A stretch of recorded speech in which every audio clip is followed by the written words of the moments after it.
Okay, next we have a how to define a payment terms.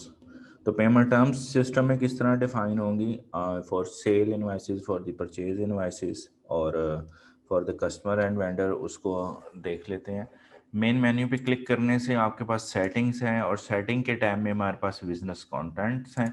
और इस contract में बिल्कुल फर्स्ट ऑप्शन है हमारे पास पेमेंट टर्म्स। तो पेमेंट टर्म पे क्लिक करने से जो ऑलरेडी आपने पेमेंट टर्म्स क्रिएट करी होंगी वो आपके पास लिस्ट व्यू मोड में आपको नज़र आ रही होंगी, और यहाँ से न्यू बटन पे न्यू पे क्लिक करने से हम फर्दर एक न्यू पेमेंट टर्म को क्रिएट कर सकते हैं। तो न्यू पे क्लिक करते हैं तो हमारे पास ये पेमेंट टर्म का एक फॉर्म ओपन हो गया। यहाँ पे सबसे पहले हम पेमेंट टर्म का नाम डिफाइन कर देंगे। फॉर एग्जांपल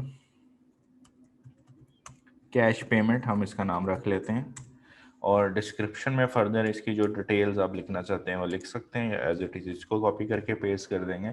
देन हम इसकी टाइप बताएंगे कि हम ये जो पेमेंट टर्म डिफाइन कर रहे हैं ये फॉर सेल करें या परचेज करें। आप सिंगल के लिए भी कर सकते हैं और बोथ के लिए भी कर सकते हैं, it's up to you. Then we have a mood, और मोड के अंदर हम सबसे पहले ये बताएंगे कि हम इंस्टॉलमेंट्स के लिए कर रहे हैं या नेट पेमेंट के लिए कर रहे हैं। तो नेट पेमेंट के लिए कर रहे हैं तो नेट पेमेंट पे क्लिक कर देंगे। देन उसके बाद वो हमसे फर्दर जो चीज़ पूछ रहा है वो ये पूछ रहा है कि जी पेमेंट ड्यू, पेमेंट ड्यू किस डॉक्यूमेंट की बेस पे हम कर रहे हैं। वन ऑन डॉक्यूमेंट बेस्ड, और सेकंड ऑप्शन हमारे पास है पोस्टिंग डेट।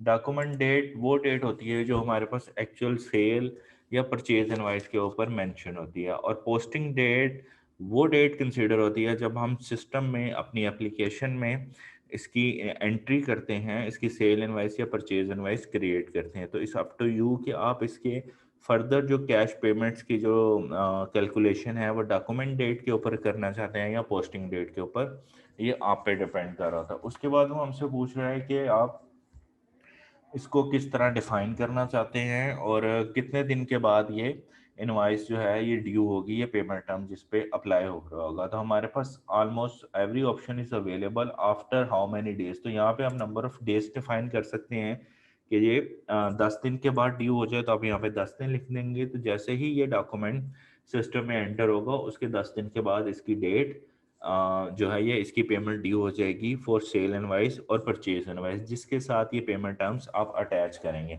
अगर इस ऑप्शन पे आए तो सेकंड ऑप्शन है हमारे pass on month of next month. तो जब भी ये एंटर होगी उसके नेक्स्ट मंथ की यहाँ पे जो भी डेट आप सेलेक्ट कर लेंगे, हमारे पास ये डेट्स अवेलेबल हैं सारी मंथ की। फॉर एग्जांपल मैं यहाँ पे 24 को सिलेक्ट कर लेता हूँ, तो on 24th of next month, आज 24 है, और अगर आज मैं एक इनवाइस को एंटर करता हूँ अपने सेल इनवाइस में, तो अगर पेमेंट टर्म में मैं ये ऑप्शन को ओके कर देता हूँ तो नेक्स्ट मंथ की 24 को ये इनवाइस जो है वो इसकी पेमेंट ड्यू हो जाएगी। Then we have a mid end end of the month के एवरी मिड और एंड ऑफ द मंथ के अंदर इसकी पेमेंट ड्यू हो जाए ऑन मंथ एंड, तो मंथ एंड पे हो सकती है। ऑन पोस्टिंग डेट, तो ऑन पोस्टिंग डेट में ये होगा कि जैसे ही आप इस परचेज या सेल इनवाइस जिसके साथ भी ये पेमेंट हमने अटैच किया होगा, जैसे ही हम उसको सिस्टम में एंटर करेंगे या उसकी परचेज या सेल इनवाइस क्रिएट करेंगे तो फौरी तौर पे उसकी पेमेंट ड्यू हो जाएगी। अगर आप पोस्टिंग डेट चेंज करेंगे तो when on the posting date come तो उसकी पेमेंट ड्यू हो जाएगी। इस तरह आप यहाँ पे जिस तरह मैंने एक पेमेंट टर्म बनाया है कि कैश पेमेंट, तो कैश पेमेंट के अंदर जो पेमेंट होती है वो फौरी ड्यू हो जाती है, उसके अंदर हमको टाइम पीरियड या ग्रेस पीरियड या नंबर ऑफ डेज नहीं मेंशन करते। तो हम इसको या तो पोस्टिंग डेट पे रख सकते हैं या हम इसको ऑन आफ्टर 0 डेज भी कर सकते हैं। तो जैसे ही हम इस इनवाइस को, ये पेमेंट हम जिस भी सेल या परचेज इनवाइस के साथ अटैच होगा, जिस भी कस्टमर या वेंडर के साथ अटैच होगा, तो जैसे ही उस कस्टमर या वेंडर से रेलेवेंट कोई इनवाइस क्रिएट की जाएगी तो वो आफ्टर 0 डेज मतलब फौरी तौर पे वो उसकी पेमेंट आपके पास ड्यू हो जाएगी।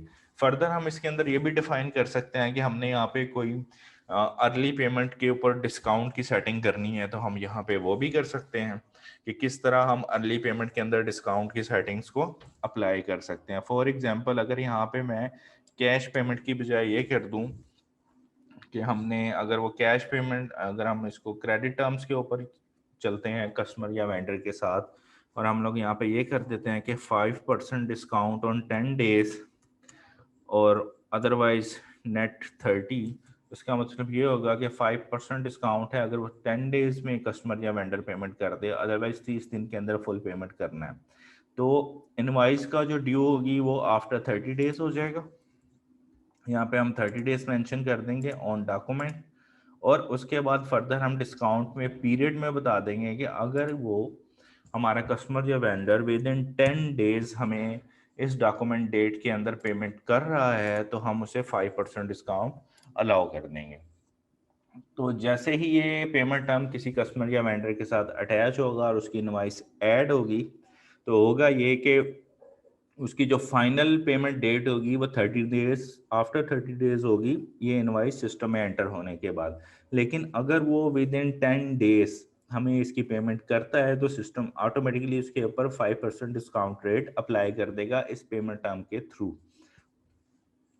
उसके बाद हमारे पास नेक्स्ट ऑप्शन जो आएगी वो होगी एक्सक्लूड टैक्स ऑन डिस्काउंटेड। अगर हम यहाँ पे कोई डिस्काउंट कर रहे हैं तो यहाँ पे हम सिस्टम को बता सकते हैं कि हमने विद टैक्स करना है या विदाउट टैक्स ये डिस्काउंट अमाउंट जो है वो इसके ऊपर अप्लाई करनी है। Then we have a business partner credit limits और क्रेडिट सर्कल। तो अगर हमने उसकी कोई क्रेडिट लिमिट डिफाइन की हुई है तो वो हम यहाँ पे इसी पेमेंट टर्म में डिफाइन कर सकते हैं। फॉर एग्जांपल 1 लाख, तो 1 लाख की लिमिट पे सिस्टम जो भी पेमेंट टर्म ये पेमेंट टर्म जिस भी कस्टमर या वेंडर के साथ अटैच होगा उसकी जैसे ही क्रेडिट लिमिट 1 लाख तक आ जाएगी तो सिस्टम आपको नोटिफाई भी करेगा, और फर्दर अगर आप चाहते हैं तो वो उसकी फर्दर इनवॉइसेस को ब्लॉक भी कर सकते हैं। देन उसके बाद टाइम पीरियड हमने डिफाइन करना है कि ये क्रेडिट लिमिट जो है ये हमने हाफ ईयरली करनी है, एनुअली, वीकली, हाफ मंथली और मंथली। तो इस तरह आप अपने किसी भी पेमेंट टर्म के अंदर कस्टमर या वेंडर की क्रेडिट लिमिट को भी डिफाइन कर सकते हैं। और जब ये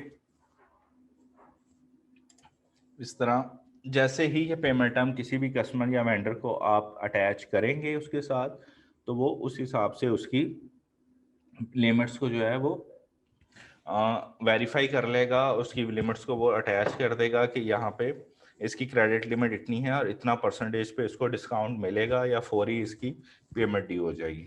थैंक यू।